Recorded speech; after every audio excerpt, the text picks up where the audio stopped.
I molta gent va començar a estendre els seus mantells pel camí. D'altres tallaven branques dels arbres i les escampaven per terra. Quan hagué entrat a Jerusalem, tota la ciutat es va conturbar i preguntaven: «Qui és aquest?» I la multitud responia: «Aquest és el profeta Jesús, de Natzaret de Galilea». Deixebles, arribeu fins a ciutat perquè vull celebrar-hi aquesta nit, d'acord amb el senyal que us he donat, l'anyell pasqual. Sereu, senyor, obeït. Jerusalem Anno Domini és un joc de la Carmen Jiménez de Marta, d'Enric Coromines i el nigerià Edrau, per a 1 a 4 persones, partides de 90 minuts i per majors de 12 anys. L'objectiu del joc és tenir major presència dels seguidors de la nostra comunitat al costat de la taula del Sant Sopar, junt amb els apòstols o junt amb Jesucrist. Quan més a prop de Jesús i dels apòstols estiguem, més punts acumulem. Senyor, seré jo? Senyor, seré jo? Serà Judes, el monstre. Aquest tutorial explicarà les regles estàndards per a una partida de 4 persones. Situem el tauler per la cara corresponent. Col·loquem a Jesús al centre de la taula i els 12 apòstols a la seva zona d'inici segons el color que li pertoca. Barregem les llosetes amb símbols d'ubicació i les posem a l'atzar a la zona sota els apòstols. Per la primera partida es recomana usar els que venen dibuixats al tauler. Agafem la pila de cartes de Maaner i apartem les que tenen l'acció col·locar seguidor amic, que s'usen només per partides a 2 jugadors. Les situem a la zona de mercat i deixem 2 cap per amunt. Barregem la pila d'any 33 i les posem al seu lloc corresponent. Agafem les 7 llosetes de Sant Adri i apartem la que té icona per a 1 o 2 persones. Barregem la resta i les posem aleatòriament al marcador de Sant Adri i posem la fitxa al començament. Separem les llosetes de paràboles. Fem una pila de cada al·legoria posant-la de valor 0 a sota i ordenant fins deixar el valor 3 a dalt. Les posem a la seva zona del tauler. Fem una reserva de denaris al costat del tauler i una d'ofrenes. Situem els recursos de cada zona corresponent. Les pedres al desert, els pans a la muntanya i els peixos al llac. Passem a la preparació personal. Escollim un color i agafem el tauler, els seguidors, la pila de 10 cartes inicials, les fitxes de puntuació i les fitxes de favor. Deixem les cartes i les fitxes de favor al costat del tauler. Posem una lloseta d'il·luminació cobrint l'espai superior esquerre. Posem una lloseta del magatzem bloquejant la part inferior del magatzem. Situem la fitxa de marcador a la posició 0 del tauler central i la fitxa de favor a l'espai 0 del marcador de favors. Col·loquem una pedra, un pa, un peix i una ofrena al nostre magatzem. Situem un seguidor en una de les cantonades de la taula del Sant Sopar. Posem un seguidor al desert, una a la muntanya, una al llac i un altre en qualsevol de les 3 ubicacions, a la nostra elecció. La persona que hagi fet un favor més recentment comença la partida i rep 4 denaris, els següents 5, 6 i 7 respectivament. Robem 5 cartes de la nostra pila personal i podem començar. El torn es desenvolupa en els següents passos. 1. Jugar una carta de la mà. La posarem en un dels 3 espais del nostre tauler. Després la resolem començant per la seva ubicació, a la part superior esquerra. Si activem el mercat, podem intercanviar recursos per monedes, al preu de la taula dibuixada i tantes vegades com vulguem. O bé, podem triar comprar una carta de Maaner a canvi d'una moneda. Les ubicacions de desert, muntanya o llac ens otorguen tantes fitxes de recurs corresponent com seguidors tinguem en aquella localització. La ubicació del temple ens permet enviar tants seguidors com vulguem a les ubicacions de l'anterior punt, a canvi de 1, 2 o 3 denaris respectivament. El màxim de seguidors en una ubicació és de 3. Si no hi ha espai, podem retirar un seguidor rival pagant-li en ell el cost, a més d'un denari extra que anirà a la reserva. Després resolem les accions a la part inferior de la carta.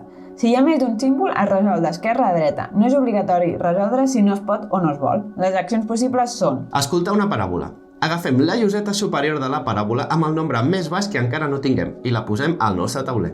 Guanyem els punts de victòria indicats a la lloseta i si tapem un símbol en el nostre tauler, obtenim també el benefici. Anar al Sant Sopar. Agafem un seguidor de la ubicació on en tenim més i triem una posició a la graella del Sant Sopar. Col·loquem el seguidor pagant els recursos que marca la fila i la columna, excepte a la zona de Jesús, que només cal pagar 2 peixos. Si la casella té un benefici, l'acceptem o el rebutgem, excepte si és un símbol de Sant Adri, que s'aplica automàticament. Després d'això podem posar una fitxa d'ofrena al magatzem. Ens ocupa l'espai de la resta de partida, però també ens otorgarà punts. Ser convidat al sopar.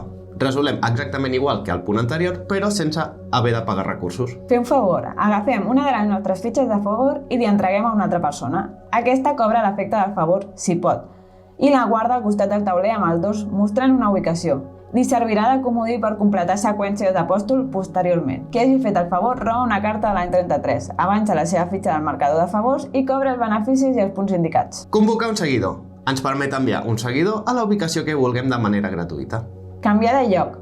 Agafem un seguidor de la taula i el posem en un espai buit del sopar, cobrant el benefici si volem. Activar mercat o temple. Fem les accions d'aquestes ubicacions com hem indicat en l'anterior apartat. Rebre denaris. Cobrem tants denaris com s'indica o bé els paguem. Obtenir pedra, pa o peix.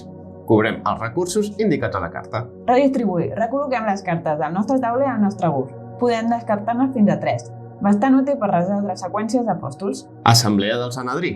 Avancem la fitxa del Sanedrí un espai. Si arribem a una casella amb lloseta al costat, cobrem els punts de la condició de la lloseta. La resta de persones puntuaran també aquesta lloseta, però la meitat arrodonint cap a sota. Mahaner. Rodem una carta a Mahaner i l'afegim a la mà, ja sigui la superior de la pila o una de les destapades. Any 33. Agafem una carta d'any 33 i l'afegim a la mà. 2. Un cop hem resolt la carta, podem visitar un dels apòstols resolent la seva seqüència. Si tenim les cartes en l'ordre que marca la columna on es troba l'apòstol, o bé sumem un dels comodins obtinguts en un favor, podem agafar un dels apòstols i asseure'l a la taula del Sant Sopar. A més, obtenim en aquell moment l'agraïment de l'apòstol. El moret ens convida a un seguidor al sopar. El taronja dona punts a la ubicació on es situa totes les persones que hi tinguin seguidors. I el blanc ens permet intercanviar de posició un seguidor propi amb un del rival, sense cap cost ni recompensa. I per últim, Judes ens dona 5 monedes. Un cop hem col·locat l'apòstol i cobrat l'agraïment, cobrem els punts de les cartes que hem utilitzat. Descartem les cartes pròpies a prop del tauler i retornem les cartes de Mahaner i d'any 33 al fons de la pila al tauler central. Si tots els apòstols ja han estat col·locats, es podrà seguir activant les seqüències, però només es cobrarà els punts de les cartes. A més, la lloseta d'il·luminació ja no es pot utilitzar. Les llosetes del Sanedrí no activades es retiren de la partida i cada cop que algú comenci tot, la fitxa del Sanedrí avançarà una posició automàticament. Després de jugar carta i visitar un apòstol, podem fer el tercer pas del torn, que és comprar una carta de Mahaner a canvi de 2 denaris. Això és independent de si ja hem obtingut carta per algun mètode anterior. Per últim, reomplim la mà fins a tornar a tenir 5 cartes. Si en tenim més, descartem l'accés. Acaba el nostre torn i és el torn del següent participant. La partida finalitzarà quan acabi el torn de la persona que ha fet arribar la fitxa de Sanedrí a l'última casella, o bé quan algú col·loca tots els seguidors a la taula. Procedim a la puntuació final. Primer, mirarem les paràboles, que es puntuen com un set collection. Quantes més en tinguem, més punts guanyem, com indica la taula inferior del tauler central. Posteriorment, puntuem els seguidors del Sant Sopar, començant per Jesús. Cada seguidor adjacent a ell suma 7, la segona fila 6, la tercera 5 i la quarta 4 punts. El mateix procediment pels apòstols. Sumem els punts de l'apòstol corresponent i un punt menys per cada fila de separació amb aquest. Judes, en canvi, resta 5 punts, 4 a la segona fila i 3 a la última. Comptem les fitxes d'ofrena que tinguem al magatzem i sumem un punt. I per últim, sumem 5 punts si no hem usat la lloseta d'il·luminació. Per jugar a 2 persones, utilitzarem l'altra cara del tauler i canviant la mecànica de favors per una de seguidors amics. Els peons dels colors no utilitzats es col·locaran a la graella del sopar. Quan col·loquem un seguidor nostre, el podem posar a un espai buit o substituint un dels altres colors, guardant-nos aquest seguidor amic per poder col·locar-lo després. Si posteriorment el col·loquem al tauler o bé el reubiquem amb les accions de jugadors amics, ens interessa posar grups de colors i posteriorment, si activem l'acció, podrem puntuar un punt per cada seguidor que hi hagi en el grup. També teniu disponible el mode solitari, on Barrabàs intenta obtenir l'indult ajudant al Sanedrí. Què et sembla? A veure, el primer punt que cal tractar sempre és la temàtica. Aquest joc és un joc que crida l'atenció per la temàtica. Mai m'hauria pensat que tindria un joc dedicat al Sant Sopar. Que per mi és una de les coses dels punts forts, que és un joc original. Perquè sí que hi ha de fantasia, de Tulu, de Tolkien, el que tu vulguis, d'època medieval, de paleolítica, el que tu vulguis, però d'un joc de cristianisme o catolicisme. Sí, sempre com un tema tabú, no? Sí, o sigui, que pot trobar, per exemple, el Sagrada, que és un temple, val? El Red Cathedral també és una catedral, molt bé, però què és? Clar, és més de construcció. Exacte. Això és més com un episodi d'una figura rellevant dins d'una religió i un episodi que a més és que és molt original.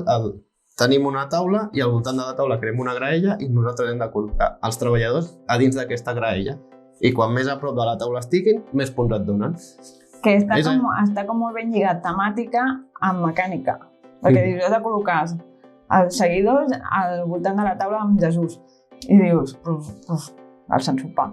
És veritat, saps? O sigui, és com molt ben trobat.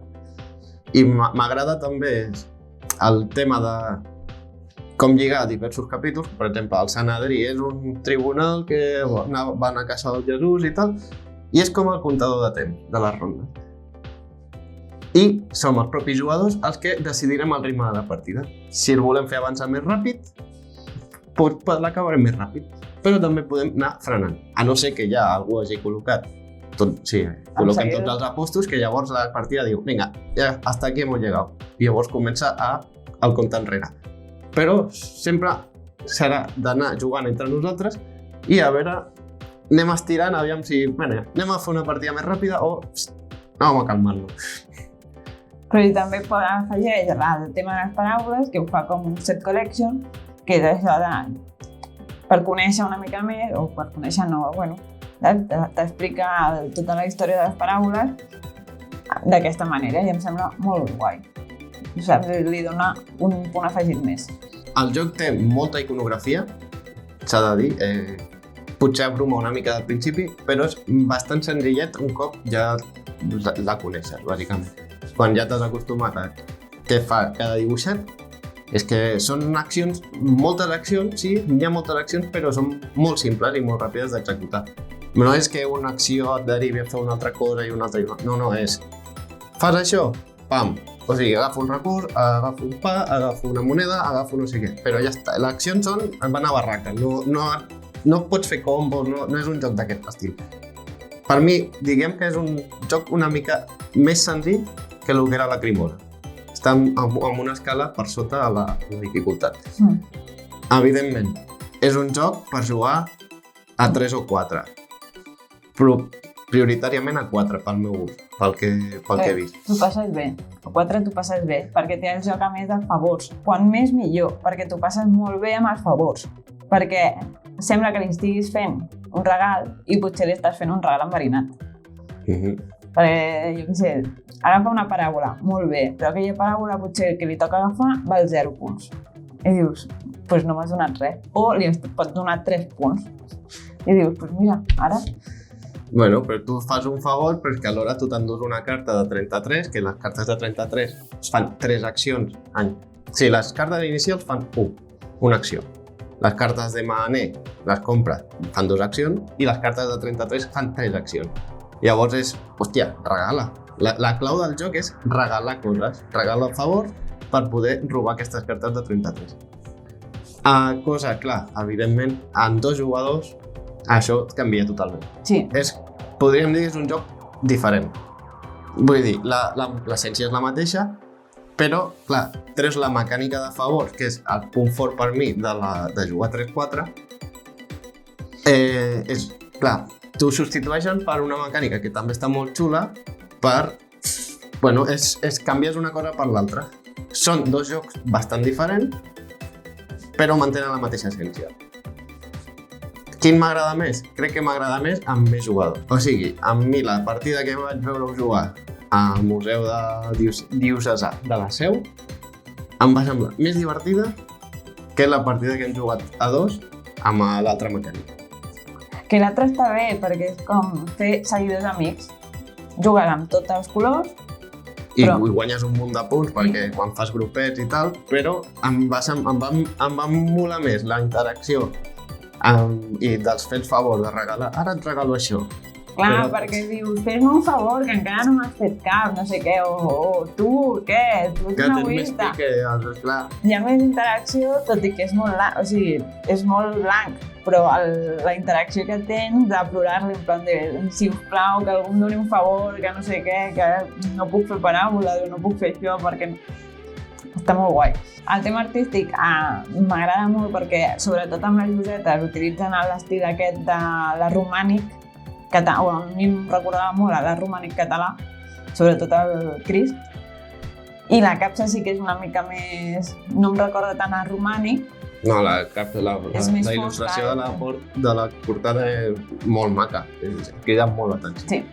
Però clar, un cop a dins és el dibuix així més... Sí, 8 a 8. L'església 8 a 8, el dibuix del joc és aquest estil. El preu, 50 euros, em sembla molt ajustat, sobretot tenint la quantitat de cartró que porta, i cartró, fusta, porta una de components brutal. O sigui, en quantitat, porta molta xitxa. I 50 euros el trobo un preu molt, molt ajustat. També s'ha de dir que la partida 0 és enganxar totes les enganxines dels apòstols.